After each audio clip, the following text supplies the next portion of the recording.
Bonjour, soyez les bienvenus pour ce Lunch and Central. Je m'appelle Roland Martens et je suis gestionnaire de publication pour Wolters Kluwer. Nous accueillons aujourd'hui Karine Lambert, conseillère environnement pour Essentia, organisation coupole qui représente les nombreux secteurs d'activité de la chimie, des matières plastiques et des sciences de la vie. Elle nous parlera aujourd'hui de la directive Medium Combustion Plan. Bonjour à tous, merci Roland pour cette excellente introduction. Je vais donc vous parler de la directive relative aux installations de combustion moyenne, connue dans notre jargon comme étant la directive MCP pour Medium Combustion Plant. Alors, voici le programme que je vous propose. D'abord, je vous ferai part des différents constats observés en 2013, le contexte réglementaire de 2013, les objectifs de la directive, le champ d'application avec les définitions, principes et dérogations, les obligations de l'exploitant et la transposition de la directive en droit interne dans nos 3 régions. Donc, quels étaient les constats en 2013 ? Bien, écoutez, l'Agence européenne de l'environnement a constaté, via les différents reportings des États membres, de nombreux dépassements des normes européennes de qualité de l'air. Donc, pour 1/3 des zones, il y avait des dépassements en PM10, c'est-à-dire les poussières. 1/4 des zones, il y avait des dépassements en dioxyde d'azote. Et à peu près 17 États membres enfreignent les seuils des poussières PM10. Quant aux lignes directrices de l'OMS, on remarque que ces lignes directrices ne sont pas observées. Ici, je vous ai repris les cartes relatives à la pollution atmosphérique au niveau des PM10, du dioxyde d'azote, de l'ozone et de l'eutrophication en 2013. Ensuite, au niveau du pourcentage de la population urbaine exposée à certains polluants, on peut regarder que si on compare aux normes européennes, on voit que seulement, entre guillemets, 31% de la population est exposée au PM2,5, 33% pour les PM10, 14% pour l'ozone et 5% pour le dioxyde d'azote. Mais si on compare par rapport aux valeurs guides de l'OMS, vous constatez que les pourcentages sont beaucoup plus importants. Alors, sur base de ce constat, le programme Air pur pour l'Europe lancé par la Commission européenne et publié le 18 décembre 2013 préconise plusieurs pistes.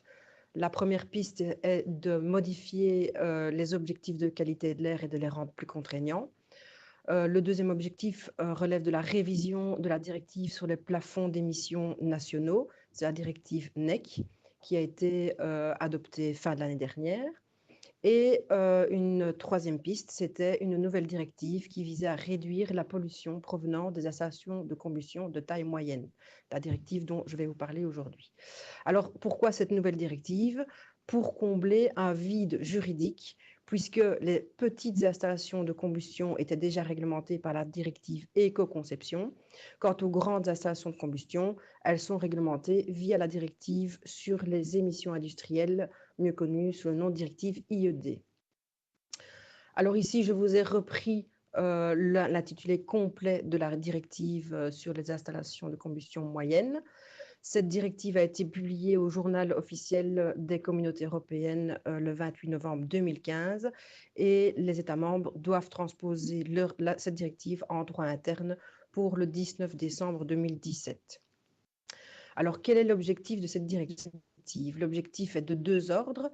Premièrement, contrôler et limiter les émissions atmosphériques en provenance des installations de combustion moyenne pour 3 polluants, le dioxyde de soufre, l'oxyde d'azote et les poussières, mais aussi surveiller les émissions de monoxyde de carbone. Alors, en pratique, ça vise quoi ? Ça vise beaucoup d'applications, puisque les installations de combustion de taille moyenne sont utilisées pour la production d'électricité, les systèmes de chauffage, de refroidissement résidentiels, dans les bureaux, les institutions, les hôpitaux, les grandes administrations. Les installations de combustion interviennent aussi dans la production de chaleur ou de vapeur à des fins industrielles et encore bien d'autres applications. Alors, en chiffres, on estime le nombre d'installations de combustion de taille moyenne visées par cette directive à 143 000 au niveau européen Et en Belgique, environ 4000, 3000 installations de 1 à 5 MW, 900 pour les 5 à 20 MW et 150 pour les 20 à 50 MW. Alors, je vous ai repris ici quelques définitions importantes. D'abord, qu'est-ce qu'une installation de combustion? C'est un dispositif technique dans lequel des produits combustibles sont oxydés en vue d'utiliser la chaleur ainsi produite. Alors, une définition très importante aussi, c'est qu'est-ce qu'une installation de combustion existante? Ce sont toutes les installations de combustion qui sont mises en service avant le 20 décembre 2018. C'est une date très importante, une date charnière. Pour toutes les autres installations, elles sont considérées comme installations de combustion nouvelles. Alors, la directive Medium Combustion Plan s'applique aux installations de combustion moyenne, c'est-à-dire aux installations de combustion d'une puissance thermique nominale de 1 à 50 MW, quel que soit le type de combustible utilisé, donc du fioul, du gaz, de la biomasse, tous les combustibles sont visés. Alors, cette directive s'applique aussi à un ensemble de nouvelles installations de combustion, j'insiste bien sur le mot « nouvelle ». Dans ce cadre-là, on est dans une règle de cumul. Donc, y compris si ce cumul, cette puissance nominale thermique dépasse 50 MW, sauf si cet ensemble est visé par la directive IED, donc la directive relative aux émissions industrielles. Alors, c'est une règle de cumul qui est très importante, puisque, évidemment, les obligations, les échéances seront différentes. Alors, pour être plus précise dans la règle cumul, je vous l'explique ici. Donc, une règle de cumul s'applique lorsque au moins 2 installations de combustion distinctes sont reliées par une même cheminée, ou alors lorsque l'autorité compétente estime que 2 installations de combustion distinctes pourraient être reliées par une même cheminée. Donc, dans ce cadre-là, on cumule les puissances. Alors, ici, il faut d'abord s'intéresser à savoir si cette règle de cumul permet d'être sous le couvert de la directive IED. Donc, la directive IED, il faut savoir qu'elle applique aussi une règle de cumul, mais elle ne prend pas en considération les installations de combustion d'une puissance thermique nominale inférieure à 15 MW.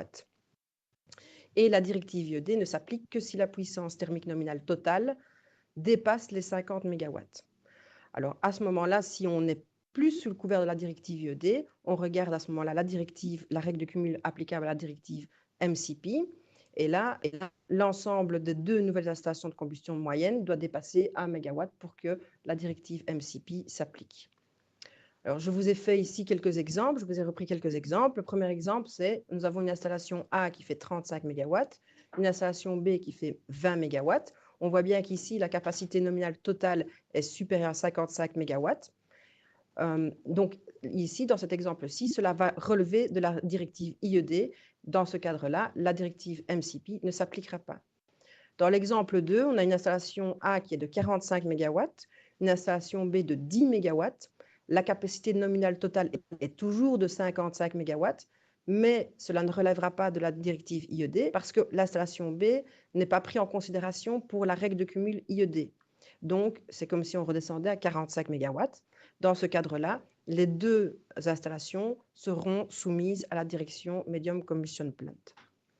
Alors, le troisième exemple est un peu plus facile, mais je vous le donne quand même parce que les obligations sont différentes. Donc, vous avez 3 installations de 2 MW. La capacité nominale totale sera de 6 MW. La directive MCP s'applique, mais les échéances sont différentes, puisque dans la directive MCP, des échéances et des valeurs limites d'émission diffèrent en fonction de si on a une installation de combustion inférieure à 5 MW ou supérieure à 5 MW.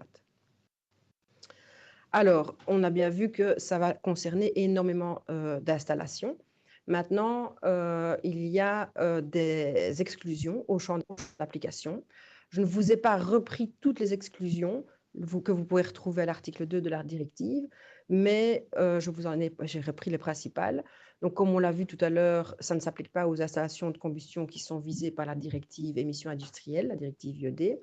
Ça ne s'applique pas non plus aux installations aux moteurs d'engins mobiles routiers, les voitures, ou non routiers, navires, aéronefs, aux installations de séchage ou de traitement d'objets ou de matières, aux réacteurs utilisés dans l'industrie chimique, aux chaudières de récupération au sein d'installations de production de pâte à papier, crématorium, four à coque, copper des hauts fourneaux. Ça ne s'applique pas non plus aux installations destinées à l'amélioration des conditions de travail, c'est-à-dire ici on vise essentiellement les aérothermes au gaz. Alors, ça ne s'applique pas aux turbines à gaz destinées aux plateformes offshore et, important, aux activités de recherche, de développement ou d'expérimentation ayant trait aux installations de combustion de taille moyenne. Alors, quelles sont les obligations de l'exploitant? Les obligations de l'exploitant sont de 3 ordres. D'une part, il y a soit elles seront soumises à autorisation ou enregistrement. Là, c'est aux États membres de voir quelles procédures elles vont mettre en place. Deuxième type d'obligation, c'est le respect de valeurs limites d'émission. Et la troisième obligation, ce sera des obligations de surveillance. J'ai repris un tableau qui vous permet de visualiser assez bien quelles sont les obligations et les échéances. Donc, au niveau des installations nouvelles, l'échéance en matière d'autorisation ou d'enregistrement est le 20 décembre 2018, ainsi que la même échéance pour le respect de valeurs limites d'émission. Les valeurs limites d'émission qui sont applicables, vous les retrouverez dans l'annexe 2, partie 2. Je n'ai pas repris ici, mais vous pourrez aller les retrouver dans la directive MCP. Ensuite, pour les installations existantes supérieures à 5 MW, l'autorisation ou l'enregistrement doit être applicable à partir du 1er janvier 2024 et les valeurs limites d'émission prévues dans la directive doivent être respectées à partir du 1er janvier 2025. Vous voyez qu'ici, c'est l'annexe 2, partie 1, tableau 2 et 3 qui seront applicables.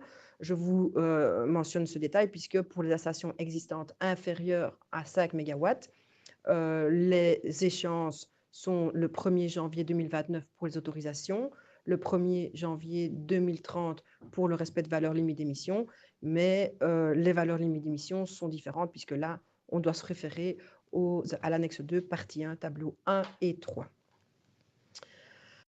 Alors, des dérogations sont toujours possibles, mais sont limitées dans le temps. Alors, dans quel cas la directive autorise des dérogations? C'est lorsqu'il y a une interruption de l'approvisionnement en combustible. Donc, il y a 2 cas de figure. Pour les installations de combustion qui utilisent un combustible à faible teneur en soufre, là, il y a une possibilité de déroger pendant 6 mois au niveau des valeurs limites d'émission relatives au dioxyde de soufre. Il y a aussi une autre dérogation pour toutes les valeurs limites d'émission qui ne peut dépasser 10 jours lorsqu'il s'agit d'utiliser des installations de combustion qui n'utilisent que le combustible gazeux et qui se retrouvent soudainement en interruption d'approvisionnement en gaz. Alors, des exemptions sont aussi possibles. Là, c'est à l'État membre de voir si il accepte d'accorder cette exemption ou pas aux valeurs limites d'émission. Alors, il peut l'accorder dans le cadre pour les installations de combustion qui servent de backup. Il y a quand même une petite différence entre les installations de combustion moyenne existantes ou les installations de combustion moyenne nouvelles. C'est-à-dire qu'on peut avoir cette exemption pour les existantes qui ne sont pas exploitées plus de 500 heures par an ou qui ne sont pas exploitées plus de 1000 heures par an dans les cas d'urgence. Dans ce cas-là, les valeurs limites d'émission poussière doivent quand même être respectées, qui sont ici de 200 mg par nanomètre cube. Pour les installations de combustion moyenne nouvelle, la dérogation n'est acceptable, l'exemption n'est acceptable que pour les installations qui ne sont exploitées que 500 heures par an. Dans ce cas-là, la valeur limite d'émission qui devra absolument être respectée, ce sera de 100 mg par nanomètre cube. Alors, un autre type d'exemption, c'est le report de l'échéance. Alors, le report de l'échéance au 1er janvier 2030 est accordé pour toutes les valeurs limites d'émission relatives aux installations de combustion moyenne existantes faisant partie de petits réseaux isolés ou de micro-réseaux.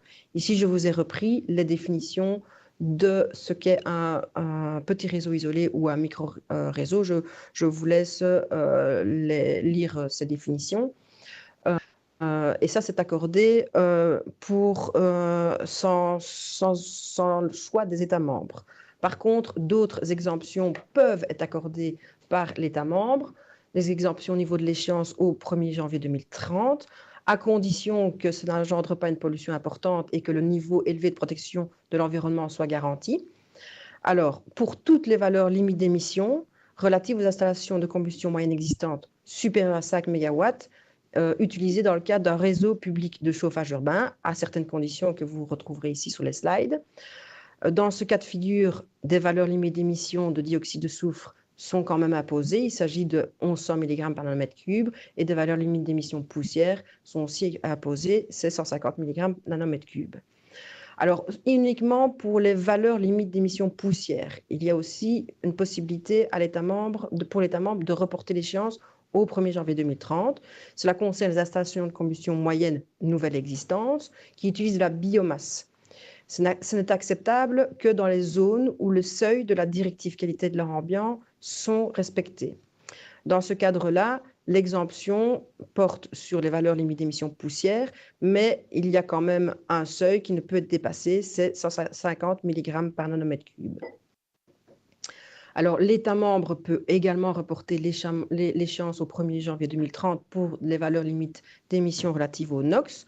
Cela concerne ici les installations de combustion moyenne existantes supérieures à 5 MW qui sont destinées à assurer la sûreté et la sécurité d'un système national de transport de gaz. Alors, nous avons vu ici les exemptions. Maintenant, il y a aussi le cas de figure où les États membres peuvent imposer des valeurs plus strictes que la directive le prévoit. Et c'est le cas lorsque on se retrouve dans des zones où les seuils de la directive qualité de l'air ambiant ne sont pas respectés. Mais dans ce contexte-là, l'État membre doit s'assurer que la valeur plus stricte qu'il impose vise une amélioration notable de la qualité de l'air. La deuxième obligation qui sera imposée à l'exploitant, ce sera la surveillance de ces rejets atmosphériques. Donc, la surveillance s'applique ici aux NOx, aux SOx, aux poussières, mais aussi au monoxyde de carbone. Alors, des fréquences sont imposées pour les 1 à 20 MW tous les 3 ans, pour les installations de combustion moyenne supérieures à 20 MW tous les ans, et pour les installations backup, dont on a parlé tout à l'heure, ce sera minimum tous les 5 ans, avec ici des règles applicables au niveau du nombre d'heures maximales d'exploitation. Alors, toutes ces données devront être conservées par l'entreprise pendant une période de 6 ans. Que se passe-t-il en cas de non-conformité ? Eh bien, l'exploitant devra prendre les mesures nécessaires pour assurer le rétablissement de la conformité dans les plus brefs délais. Lorsque la non-conformité entraîne une dégradation significative de la qualité de l'air, l'exploitation de l'installation pourra être suspendue jusqu'à sa mise en conformité.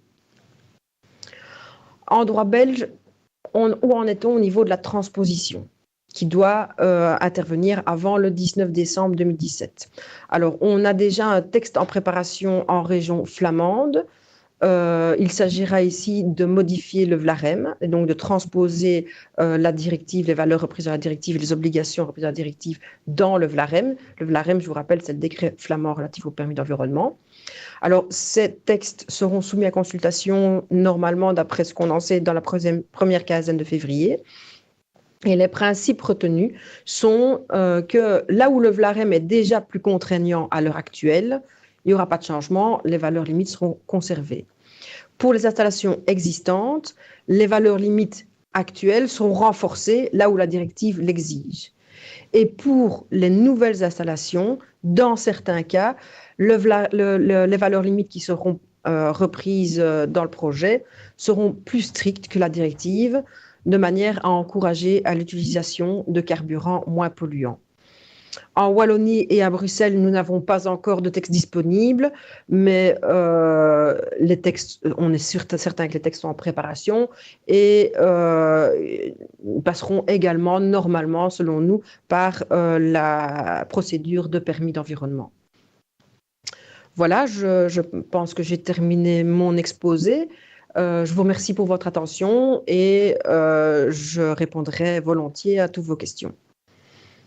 Nous allons maintenant regarder les documents qui sont disponibles sur Central. Voilà. J'ai préparé quelques documents. Je pense que vous les voyez. Et donc, j'ai fait une recherche sur installation de combustion. Et là, nous avons 404 textes, mais évidemment, cela inclut toutes les installations de combustion, donc vraiment pas que les petites, moyennes, mais également les grandes soumises à l'IED. Sur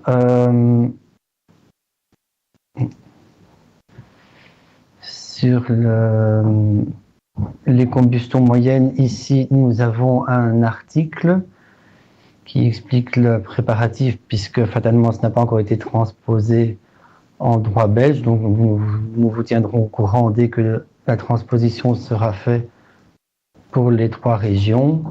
Et à la fin de cet article, vous trouvez le texte de la directive auquel Karine vous renvoie. D'ailleurs, vous pourrez retrouver dans la présentation de Karine tous les articles qu'elle a passés en revue. Et grâce à ces tableaux et à sa présentation, vous pouvez regarder très très facilement les points qui vous intéressent et tout de suite aller aux endroits de la directive qui vous concernent. Et nous avons également, donc ça je vous rappelle, je vous avais prévenu que vous pourriez revoir la présentation d'aujourd'hui. Et donc je vais vous montrer ici, ça c'est la fiche qu'on avait fait pour CVZ3, le webinaire avec Didier Nibel.